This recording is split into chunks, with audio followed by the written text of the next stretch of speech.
ভাইরা, আমার বন্ধুগণ, সেই ওমর তার বোনকে বলল, বোন রে ফাতেমা, বলো দেখি এখন তোমার সে বিশ্ব নবীজি কোথায় আছে, এটা কি তুমি বলতে পারবে নাকি? ওমর ইবনে ফাতেমা বলো, ভাই ওমর, সম্ভাব্য রাসূল আকরাম সাল্লাল্লাহু আলাইহি সাল্লাম হযরত আবু সাঈদ রাদিয়াল্লাহু আনহু বাড়িতে রাসূলুল্লাহ সাল্লাল্লাহু আলাইহি ওয়াসাল্লাম সম্ভাব্য আছেন। পাহাড়ের পাশে আল্লাহর নবী হযরত আবু সাঈদ রাদিয়াল্লাহু তাআলার বাড়িতে সম্ভাব্য আছেন। ওমর বলল, বোন রে আর দেরি করো না। ওমর তার তরবারিটা খাপের ভিতরে ঢুকাইয়া দিয়া, ওমর তরবারিটা খাপের ভিতরে ঢুকাইয়া দিয়া ওমর এক হাত দিয়ে তার বোনকে ধরলেন আর এক হাত দিয়ে তার ভগ্নিপতিকে ধরলেন। দুইজনকে ধরে নিয়ে চলে যাচ্ছেন। যেতে যেতে যখন পাহাড়ের এক পা দুপা করে করে পাহাড়ের উপরে যখন উঠলেন, পাহাড় থেকে যখন আস্তে আস্তে নামতেছিলেন, পাহাড়ের পাশেই বিশ্বনবী সাল্লাল্লাহু আলাইহি সাল্লাম সাহাবায়ে কেরামদেরকে এরকম তালকিন দিতেছিলেন। সুবহানাল্লাহ বলেন। সাহাবায়ে কেরামদের আলোচনা করতেছিলেন। হযরত ওসমান রাদিয়াল্লাহু তাআলা আনহু, হযরত ওসমান রাদিয়াল্লাহু তাআলা আনহু তিনি দাঁড়াতে যখন তাকালেন, পাহাড়ের দিকে যখন দৃষ্টি চলে গেলেন, হযরত ওসমান দেখে বলে, রাসূলুল্লাহ, ওই যে ওমর আসতেছে, যে ওমরের চেহারার ভিতর অত্যন্ত রাগ, চুলগুলি এলোমেলো হয়ে গেছে, চোখগুলি অনেক রাগের যন্ত্রণা, চোখগুলি লাল হয়ে গেছে। ইয়া রাসূলুল্লাহ, ওমর এখানে এসে নিশ্চয় একটা দুর্ঘটনা করে ফেলবেন। ওগো নবীজি, আপনি আমাদের পারমিশন দিয়ে দেন, আমরা ওমরকে এখানে আসার পূর্বেই ওমরকে আমরা দুনিয়া থেকে বিদায় করে দেই। আল্লাহর নবী বললেন, ওমা সাহাবায়ে কেরাম, তোমরা নবী নয়, আমি নবী, তোমরা নবী নয়, আমি যা জানি তোমরা তা জানো না। সুবহানাল্লাহ বলেন। ওমরকে আসতে দাও। আমার দীর্ঘ বিশ্বাস, আমি আল্লাহর কাছে দোয়া করেছিলাম, আল্লাহ রাব্বুল আলামিন বুঝি আমার রাসূলের দোয়া কবুল করে খাত্তাবের পুত্র ওমরকেই বুঝি আল্লাহ রাব্বুল আলামিন ইসলামের জন্য কবুল করেছেন। চিৎকার দিয়ে বলে আল্লাহু আকবার, আর জোরে বলে আল্লাহু আকবার। আমার ভাইরা, আমার বন্ধুগণ, আল্লাহর নবী সাহাবায়ে কেরামদের বললেন, ও সাহাবায়ে কেরাম, ওমরকে বাধা দিও না, ডিস্টার্ব দিও না, ওমরকে আসতে দাও। ওমর আস্তে আস্তে আস্তে আস্তে বিশ্বনবী সাল্লাল্লাহু আলাইহি ওয়াসাল্লামের যখন কদমে চলে আসলেন, আসার পরে আল্লাহর নবী ওমরকে জিজ্ঞাসা করলো, ওমর তোমার কি মতলব? ওমর বলে, হুজুর আমার কু মতলব। আল্লাহর নবী তার শাহাদাত আঙ্গুল উঁচু করলেন, শাহাদাত আঙ্গুলটা উঁচু করলেন। উঁচু করার পরে কিছুক্ষণ পরে নামানির পরে ওমরের কোমরে একটা খোঁচা দিলেন। সঙ্গে সঙ্গে যখন রাসূলুল্লাহ সাল্লাল্লাহু আলাইহি ওয়াসাল্লামের শাহাদাত আঙ্গুলটা ওমরের কোমরের সাথে লাগায় দিলেন, একটা খোঁচা দিলেন, সঙ্গে সঙ্গে ওমরের শরীরের ভিতরে ভূমিকম্পের মতো কম্পন তৈরি হয়ে গেছে। ওমর কাঁপতে কাঁপতে বিশ্বনবী সাল্লাল্লাহু আলাইহি ওয়াসাল্লামের কদমে বসে বললেন,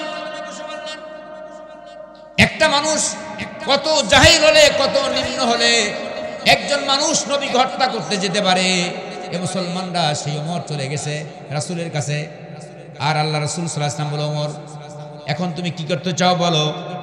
ওমর ডেকে বলে, রাসূল আল্লাহ, আমি জাহিলিয়াতের কারণে আপনাকে হত্যা করতে আসছিলাম, এই যে তরবারি নেন, আমাকে হয় কালেমা গ্রহণ করেন, আর না হয় এই তরবারিতে আমাকে আমার চেহারা থেকে, শরীর থেকে গর্দানটা আলাদা করে দেন। আল্লাহর নবী সাল্লাল্লাহু আলাইহি ওয়াসাল্লাম বলে, ওমর ক্ষান্ত হও। ওমর কিছুক্ষণ পর আল্লাহ রাসূল সাল্লাল্লাহু আলাইহি ওয়াসাল্লামের হাতে হাত দিয়ে ওমর সঙ্গে সঙ্গে আল্লাহ রাসূল তাকে পরায়া নিলেন।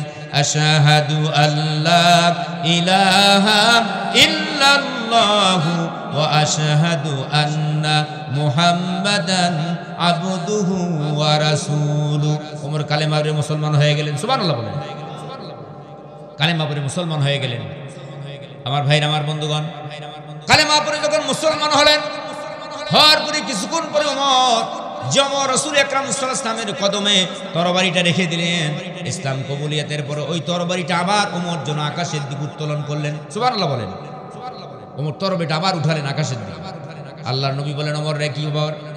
তুমি ইসলাম কবুলিয়তের পূর্বে আমার কদমে তুমি তরবারি রেখে দিলে, আবার ইসলাম কবুল করার পরে তুমি কেন আবার তরবারি আকাশের দিকে উঁচু করলে? বুঝলাম না কারণ। আল্লাহর নবী কথা বলার পর হযরত ওমর বলে, রাসূলুল্লাহ, ইসলাম কবুলিয়াতের পূর্বে যখন আমি ইসলাম কবুল করি নাই, জাহিলিয়াতের কারণে আমি আপনার অনেক সাহাবায়ে কেরামদেরকে আমি দুনিয়া থেকে তরবারি দিয়ে দুনিয়া থেকে বিদায় করে দিয়েছি, মানুষের প্রতি জুলুম করেছি, মানুষকে হত্যা করেছি। এ রাসূলুল্লাহ, এতদিন ইসলাম কবুলিয়াতের পূর্বে ইসলাম যখন কবুল করি নাই, তখন আমার এই তরবারি কাজ করছে ইসলামের বিপক্ষে। এখন থেকে আল্লাহর কাছে সাক্ষী রেখে, আল্লাহর কাছে শপথ করে বলতে চাই, এখন থেকে আমি ওমরের তরবারি কাজ করবে ইসলামের পক্ষে। আল্লাহু আকবার। জোরে বলে আল্লাহু আকবার। এখন থেকে আমার তরবারি ইসলামের পক্ষে কাজ করবে। ইয়া রাসূলুল্লাহ, এই দাওয়াত আর এখন গোপনে দাওয়াত চলবে না, এখন দাওয়াত দিতে হবে প্রকাশ্যে। কোরআনের দাওয়াতগুলি দেওয়া লাগে প্রকাশ্যে, গোপনে আর দাওয়াত চলবে না। সুবহানাল্লাহ বলে, প্রকাশ্যে দাওয়াত দিতে হবে। হুজুর আর গোপনে আজান চলবে না, প্রকাশ্যে আজান দিতে হবে। আল্লাহু আকবার বলেন। আমার ভাইরা, আমার বন্ধুগণ, এই জন্য আমরা মসজিদের ভিতরে আজান দিয়ে দেই। একটা আজান খুতবার সময় যে একটা আজান দিয়ে দিই, সর্বপ্রথম ওই আজানটা চালু ছিলেন ওমরের জামানায় এসে। ইসলাম যখন কবুল হয়ে গেল, ওমরের জামানায় এসে দুইটা আজান চালু হয়ে গেল। আল্লাহু আকবার বলেন।